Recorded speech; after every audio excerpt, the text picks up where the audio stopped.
የተከበራችሁ ሊቃውንተ ቤተ ክርስቲያን፣ የተከበራችሁ አባቶች፣ እናቶች፣ እህቶች፣ ወንድሞች ሕፃናትን ጭምር እንደምንሰነበታችሁ። አሜን። እግዚአብሔር ስሙ ዘወትር የተመሰገነ ይሁን።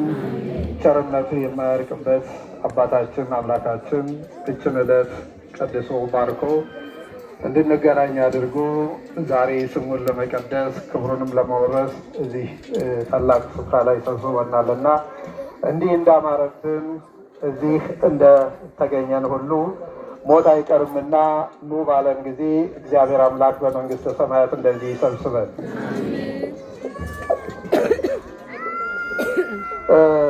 እንግዲህ ትምህርቱን ተምረናል።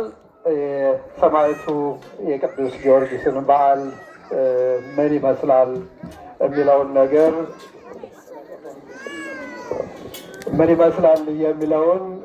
በመምህራችን ተምረናል። ሁላችንም የምንወስደውን ነገር መውሰድ ያስፈልገናል ማለት ነው። ዛሬ በዚህ ዓለም ላይ እንደነ ቅዱስ ጊዮርጊስ ሰይፍ፣ ጦር ወይንም መሰቀል ሳይሆን በተለያየ መልኩ ሰማዕትነት እየተቀበልንበት ያለ ዘመንና ጊዜ ነውና በዚህ ጊዜ ይህንን ራሳችን የምናውቀውን ሰማዕትነት በየራሳቸው የምታውቁትን ከዚያም ውጭ ዓለማችን እያስተናገደች ያለውን የሰማዕትነት ግፍ ይህንን እግዚአብሔር አምላክ አቁሞ በቃችሁ ብሎ እውነተኛውን የቀደመውን ዘመናችን እንዲመልስልን የእሱ ቅዱስ ፈቃዱ ይሆንልን።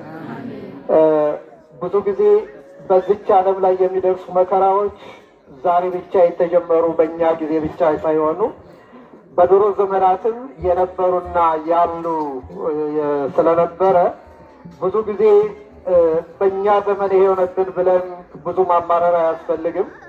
ያልፋል። እግዚአብሔር ማንነታችንን ለማየትና ማንነታችንን ለማወቅ እግዚአብሔር በዚህ ዘመን አደርሶን እንዲህ በፈተና ውስጥ እየተመላለስን ነው ያለንና ይህ ደግሞ በየትኛውም ዘመን ዓለም ከተፈጠረ ጀምሮ ትውልዱ እያስተናገደው ያለፈው ሕይወት ነው። በእኛ ጊዜ ብቻ የመጣ አይደለም።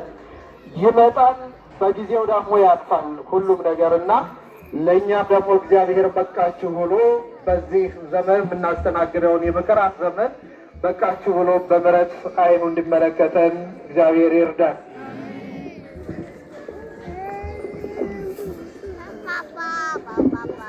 ከዚህ በመቀጠል እንግዲህ በጣም እውነት ነው ቤተ ክርስቲያኗ ጌጥ ሌላ ነገር አይደለም። እውነት ነው የምላችሁ ምዕመናን ናችሁ እንደ ከዋክብት ቤተ ክርስቲያኗን የምታስጌጧት የምታሳምሯትና እግዚአብሔር አምላክ እንዲህ እንዳማረባችሁ ስትሄዱ በየቤታችሁም ያማረ ነገር ይቆያችሁ።